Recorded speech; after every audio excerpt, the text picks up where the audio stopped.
أما بعد فأعوذ بالله من الشيطان الرجيم بسم الله الرحمن الرحيم يا أيها الذين آمنوا لا تبطلوا صدقاتكم بالمن والأذى كالذي ينفق ماله رئاء الناس ولا يؤمن بالله واليوم الآخر فمثله كمثل صفوان عليه تراب فأصابه وابل فتركه صلدا لا يقدرون على شيء مما كسبوا والله لا يهدي القوم الكافرين ومثل الذين ينفقون أموالهم ابتغاء مرضات الله وتثبيتا من أنفسهم كمثل جنة بربوة أصابها وابل فآتت أكلها ضعفين فإن لم يصبها وابل فطل والله بما تعملون بصير صدق الله العظيم۔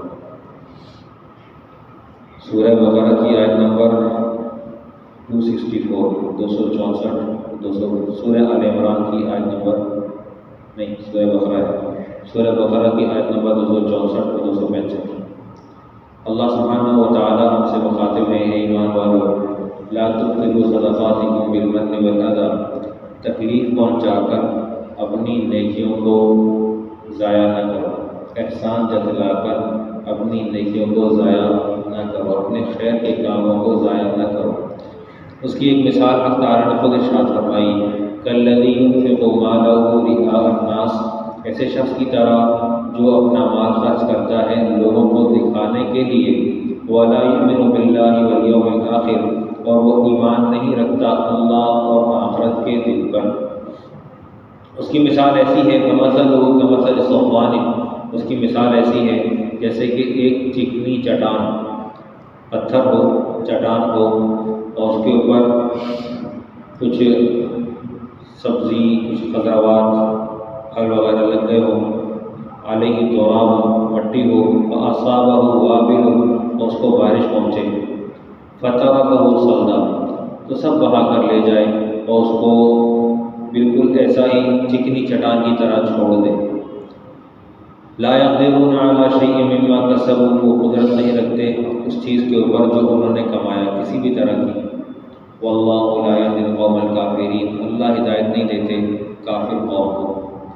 یہ ایک ایسی مثال ہے جیسے ہمارے پاس اس وقت یہ ماربل لگا ہوا ہے، اس ماربل کے اوپر کچھ مٹی وغیرہ ایسی پڑی ہوئی ہو، اس کی صفائی وغیرہ نہیں ہوتی ہو، تو کچھ وقت کے بعد اس پہ کوئی موبل، کوئی پودا اپنا سر اٹھانا شروع کرے، اچانک سے بارش آئے تو چونکہ اس پودے کی جڑ نہیں ہوگی اور وہ نہایت کمزور ہوگا، تو بارش اس پودے کو اکھاڑ پھینکے گی اور زمین کو دھو ڈالے گی اور وہ خالص ایک چکنے پتھر کی مانند رہ جائے گا۔ بالکل اسی طرح جب ہم اپنے نیک اعمال کو ریاکاری کے درجے میں رکھتے ہیں، ریاکاری کہتے ہیں دکھلاوا، فلاں مجھے دیکھ رہا ہے میں نماز پڑھ رہا ہوں، فلاں مجھے دیکھ رہا ہے میں صدقہ کر رہا ہوں، فلاں مجھے دیکھ رہا ہے کہ میں اچھے اخلاق سے بات کر رہا ہوں، فلاں مجھے نوٹ کر رہا ہے کہ میں کتنا نیک صالح آدمی ہوں، تو یہ سارے کے سارے اعمال حق سبحانہ و تعالیٰ کی ڈائری میں نہیں لکھے جاتے۔ ہر وہ عمل جو کسی کو دکھلاوے کے لیے کیا جائے وہ اللہ سبحانہ و تعالیٰ کے ہاں لکھا جائے گا، لیکن اس صورت میں کہ یہ عمل اس کے لیے وبال ہوگا۔ وبال اس لیے ہوگا کہ یہ عمل اللہ تعالیٰ کے لیے نہیں ہے، یہ عمل اللہ تعالیٰ کے خلاف ہے، اللہ تعالیٰ کے بندوں کے لیے ہے، اللہ تعالیٰ کے لیے نہیں ہے۔ اللہ سبحانہ و تعالیٰ اپنے بندوں سے اخلاص چاہتے ہیں۔ اللہ تعالیٰ نے ارشاد فرمایا ان اللہ لا یضیع اجر المحسنین، اللہ سبحانہ و تعالیٰ احسان کرنے والوں کا اجر ضائع نہیں کرتے۔ یہ سبق چونکہ گزشتہ درس میں گزر چکا ہے تو ہم نے یہ چاہا کہ گزشتہ جو درس کا سلسلہ منقطع ہو گیا تھا اس سے سلسلہ جوڑ دیا جائے۔ یہاں اللہ سبحانہ تعالیٰ نے اس طرح سے احسان کے بارے میں ارشاد فرمایا، ایسے ہی پیارے پیغمبر صلی اللہ علیہ وسلم نے بخاری شریف کی پہلی حدیث میں ارشاد فرمایا ہوا ہے کہ من احسان، جبریل امین تشریف لائے نبی علیہ السلام کے پاس انسانوں کی صورت میں، اور انہوں نے آ کر نبی علیہ السلام سے مختلف سوالات کیے۔ ان سوالات میں قیامت کے بارے میں سوال تھا، اخلاص کے بارے میں سوال تھا، تو اس میں ارشاد یوں تھا من احسان، احسان کیا چیز ہے؟ نبی علیہ السلام نے ارشاد فرمایا ان تعبد اللہ کأنک تراہ، تم اللہ تعالیٰ کی عبادت ایسے کرو جیسے کہ تم اللہ سبحانہ تعالیٰ کو دیکھ رہے ہو۔ فَإِن لَّمْ تَكُن تَرَاهُ، اگر تم اسے نہیں دیکھ رہے تو فَإِنَّهُ يَرَاكَ، وہ تمہیں دیکھ رہا۔ ایک آدمی اچھا قرآن پڑھتا ہے، ایک آدمی اچھے طریقے سے صدقات دیتا ہے، ایک آدمی اچھے طریقے سے صلہ رحمی کرتا ہے، لیکن ساتھ میں اس کے اندر میں ایک خالص بیماری یہ پائی جاتی ہے کہ یہ عمل میرا لوگ نوٹ کر رہے ہیں اور لوگ مجھے محسوس کرتے ہیں، لوگ مجھے سنتے ہیں، تو یہ آدمی گمراہ ہے۔ اس آدمی کو چاہیے کہ اپنی نیت کو صاف کرے، اللہ رب العزت کی رضا کے لیے عمل کرے۔ اس کی وجہ یہ ہے کہ جس جگہ پر عوام، مخلوق، خلق خدا شامل ہو جائے، وہاں سے حق سبحانہ و تعالیٰ اپنی ذات اقدس کو ہٹا لیتے ہیں۔ اللہ سبحانہ و تعالیٰ وہ عمل جس کے لیے کیا جا رہا ہوتا ہے اس کے حوالے فرما دیتے ہیں، اور وہی آدمی اس کا بدلہ دیندار ہوگا، بدلے کا دیندار ہوگا، جس کے لیے کیا جا رہا ہے، جس کو دکھانے کے لیے کیا جا رہا ہے۔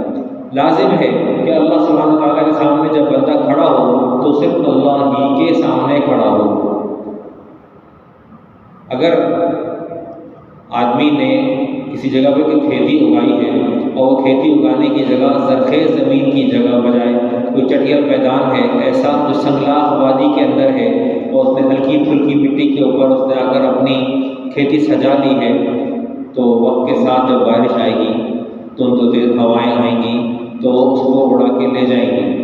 وہ بارش، وہ طوفان، وہ ہوا، وہ آنے والا پانی وہ اس فصل کو اگنے نہیں دے گا، اور جب یہ فصل نہیں اگے گی تو اس آدمی کے ہاتھ میں جس نے اس چٹیل میدان کے اوپر سنگلاخ وادی کے سنگلاخ پہاڑوں کے اوپر آ کر اپنی کھیتی سجائی تھی، اس آدمی کو اپنی محنت ضائع ہوتی واضح نظر آئے گی۔ ہم جس جگہ پہ ہیں اس دنیا میں، ہم اپنی محنت اعمال کے اعتبار سے حق تعالیٰ کے لیے کریں، اور ہمیں آخرت کے اندر، ہم جب آخرت میں پہنچے ہمیں اپنے عمل کا بدلہ نہ ملے۔ جی تم نے فلاں بندے کے لیے کیا تھا اس سے جا کر لے لو، تم نے فلاں بندے کے لیے لیا تھا اس سے جا کر لے لو، تم نے فلاں بندے کے لیے نہیں کیا تھا بلکہ تم نے کیا تو انسانیت کے نام پر تھا، لیکن خود تم ایمان سے خالی تھے، تو ایمان سے بھی اگر خالی ہوگا تو اولئک الذین حبطت اعمالهم فی الدنیا والآخرہ، ان کو بھی آخرت میں کوئی بدلہ نہیں دیا جائے گا، ان کے دنیا اور آخرت میں ان کے اعمال ضائع کر دیے جائیں گے۔ اگر کفار اس وقت میں ریڈ کراس نام سے یا اور کسی بھی عنوان سے NGO چلا رہے ہیں، اللہ سبحانہ تعالیٰ کی غیور ذات ان کی اس NGO چلانے کا بدلہ ان کو دنیا میں دے دیں گے، اور آخرت میں ان کا کوئی حصہ نہیں ہوگا بوجہ ایمان نہ ہونے کے۔ ایمان کے ساتھ عمل صالح ہو تو معتبر ہے، عمل صالح ہو ایمان نہ ہو غیر معتبر ہے، اس کی کوئی حیثیت نہیں ہے۔ مسلمان کا عمل ایمان ہو عمل صالح ہو معتبر ہے، ایمان ہو عمل صالح نہ ہو ایمان معتبر ہے، ایمان ہو عمل صالح بھی ہو لیکن ساتھ میں ریاکاری ہو، دکھلاوا ہو، انسانوں سے بدلہ چاہنے کی امید ہو، عمل ضائع ہو جائے۔ یہ خود سے اپنی ڈائری میں لکھ دے کہ یہ عمل میرا ضائع ہو گیا، اس میں میرے ساتھ غیر اللہ شریک تھا۔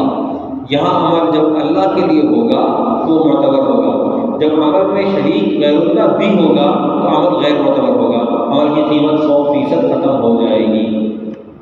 اسی طرح کے ارشاد فرمایا وَمَثَلُ الَّذِينَ يُنْفِقُونَ أَمْوَالَهُمُ ابْتِغَاءَ مَرْضَاتِ اللَّهِ وَتَثْبِيتًا مِنْ أَنفُسِهِمْ كَمَثَلِ جَنَّةٍ بِوَابَةٍ أَصَابَهَا وَابِلٌ فَآتَتْ أُكُلَهَا ضِعْفَيْنِ۔ ایک آدمی ان لوگوں کی مثال جو اپنا مال خرچ کرتے ہیں ابتغاء مرضات اللہ، اللہ تعالیٰ کی رضا جوئی کے لیے، رضا کے حصول کے لیے اپنی ذات کو خرچ کرتے ہیں، وَتَثْبِيتًا مِنْ أَنفُسِهِمْ، اور ان کو اللہ تعالیٰ کی طرف سے ثواب ملنے کی یقین دہانی کرانے کی ضرورت نہیں ہوتی، بلکہ وہ یقین پر کھڑے ہوتے ہیں، تحقیقاً وتیقنا بمثوبۃ للہ تعالیٰ، بمثوبۃ اللہ سبحانہ وتعالیٰ، جب ان کو یہ یقین ہو جانا ہوتا ہے کہ اللہ تعالیٰ کی طرف سے میں نوازا ہی جاؤں گا، مجھے ثواب ہی ملے گا، میں یہ عمل جو کر رہا ہوں یہ خالصۃ لوجہ اللہ کر رہا ہوں، اللہ کی رضا کے لیے کر رہا ہوں۔ ایسے لوگوں کے لیے کیا ہے کمثل جنۃ بوابۃ اصابها وابل فآتت أكلها ضعفین، ایسے ہے جیسے کوئی اونچی جگہ پر، اونچائی کے اوپر کھیتی ہو، زراعت ہو، اور اس کو پھر بارش پہنچے، اور بارش پہنچے تو اس کے لیے ایسے ہو جیسے جنت، فآتت اکلھا ضعفین، تو اس کا جو پھل ہوگا، اس کی فصل ہوگی، اس نے 2 دفعہ بڑھا کر دے دی، فصل زیادہ ہوئی۔ کیا ہوا جی؟ زمین زرخیز تھی، آبیاری حق تعالیٰ نے کر دی تھی۔ اب جب ہم اپنے آپ کو ٹٹول کر دیکھیں تو ہمیں معلوم ہوگا اللہ سبحانہ و تعالیٰ نے ارشاد فرمایا واللہ یضاعف لمن یشاء، اللہ جس کے لیے چاہتے ہیں بڑھا دیا کرتے ہیں، جس کے لیے چاہتے ہیں بڑھا دیا کرتے ہیں۔ اور ہمیں تو واضح طور پہ مسلمانوں کو کہا ہوا ہے من جاء بالحسنۃ فلہ عشر امثالھا، جو ایک نیکی لایا اس کو اس کی مثل 10 دی جائیں گی۔ اس طرح کی حدیث میں آتا ہے پہلے پیغمبر صلی اللہ علیہ وسلم نے ارشاد فرمایا جو شخص تلاوت کرتا ہے اس کو ہر لفظ کے بدلے میں، ہر حرف کے بدلے میں اس کو 10 نیکی ملتی ہے۔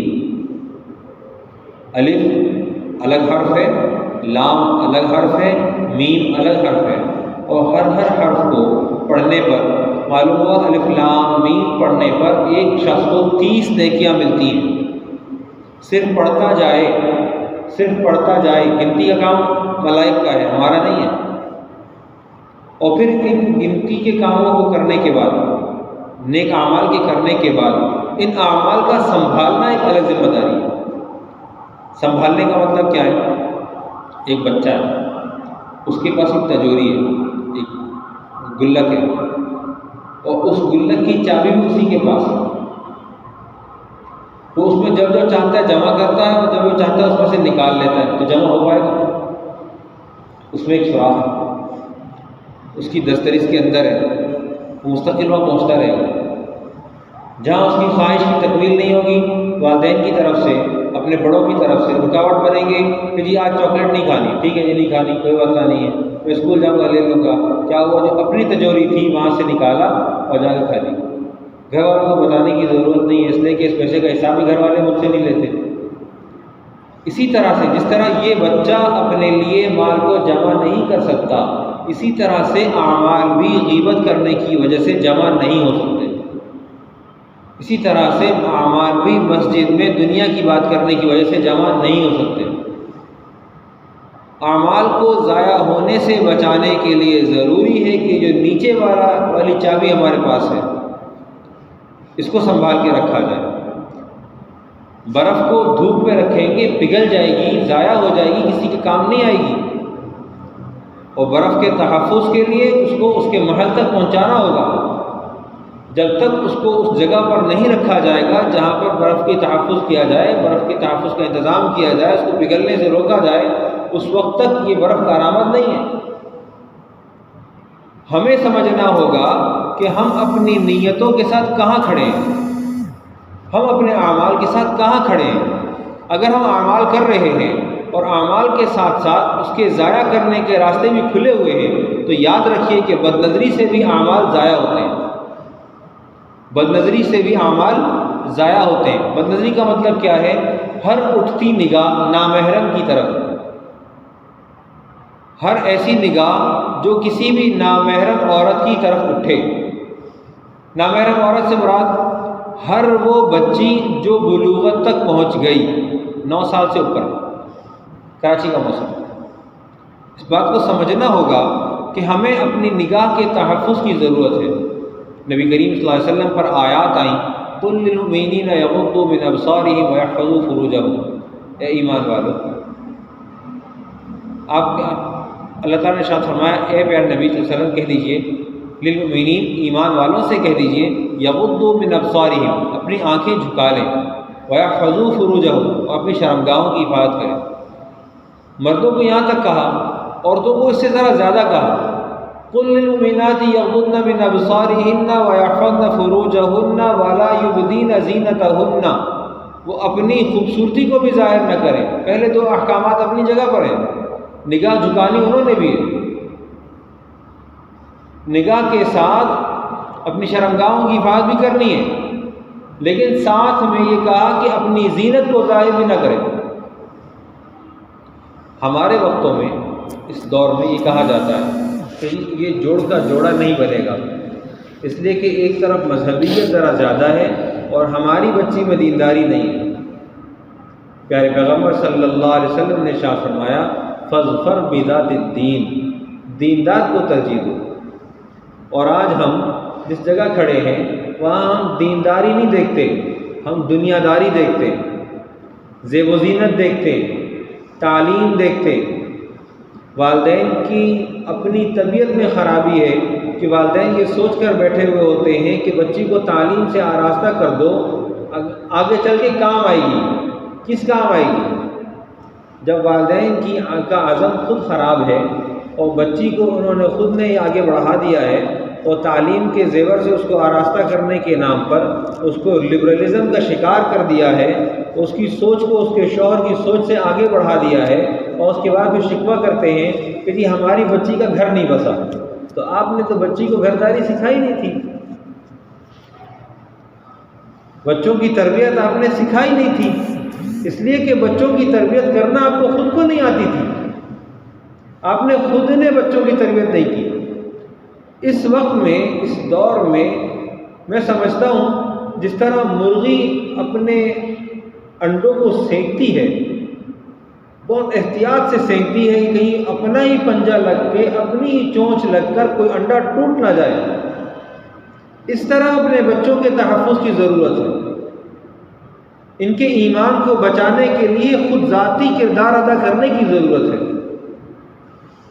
اگر اس وقت ہم نے ان بچوں کے ایمان کو بچانے کی ترتیب نہ بنائی، یقین کر لیجئے کہ آگے چل کر ان کی اولادوں میں اسلام تلاش کرنا مشکل ہو جائے گا۔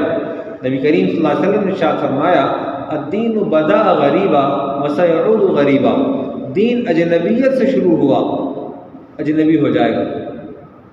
اب اجنبی ہونے کی مثال ہم آپ اپنی جیتی جاگتی آنکھوں سے دیکھ رہے ہیں۔ اب کسی کو اس دور میں آپ اچانک سے دین کی بات کریں تو وہ کیا کہتا ہے؟ جی لیکچر شروع ہو گیا۔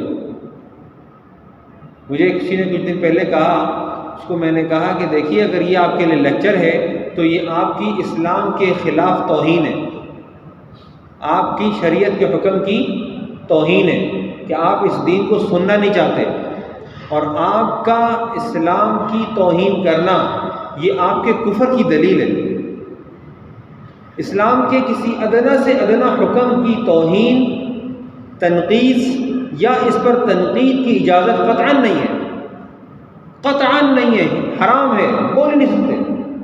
کہ آدمی یہ کہے کہ جی موجودہ زمانے میں پردہ کیا ہو گیا، دقیانوسی باتیں، پرانے وقتوں کی باتیں، جی نہیں، پرانے لوگوں کی باتیں نہیں ہیں، اس پہ کسی کو تنقید کا حق نہیں ہے، اللہ تعالیٰ کا حکم ہے، فرض ہے، خلاص۔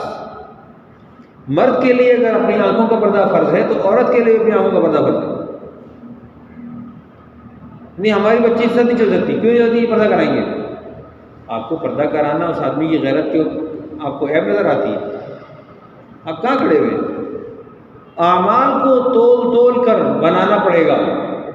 پیارے پیغمبر صلی اللہ علیہ وسلم پر آیات آئی ہیں کہ قیامت کے دن وزن کیے جائیں گے، وَنَضَعُ الْمَوَازِينَ الْقِسْطَ لِيَوْمِ الْقِيَامَةِ، وزن کیے جائیں گے اعمال، تو ہمارے اعمال وزن ہونے کے لیے پیش ہوں اور ہمیں معلوم ہو کہ ہم تو دنیا میں سارا خسارہ کر کے آ گئے روشن خیالی کے نام پر، اور اس روشن خیالی کے چکر میں ہم سے ہمارا دین نکل جائے۔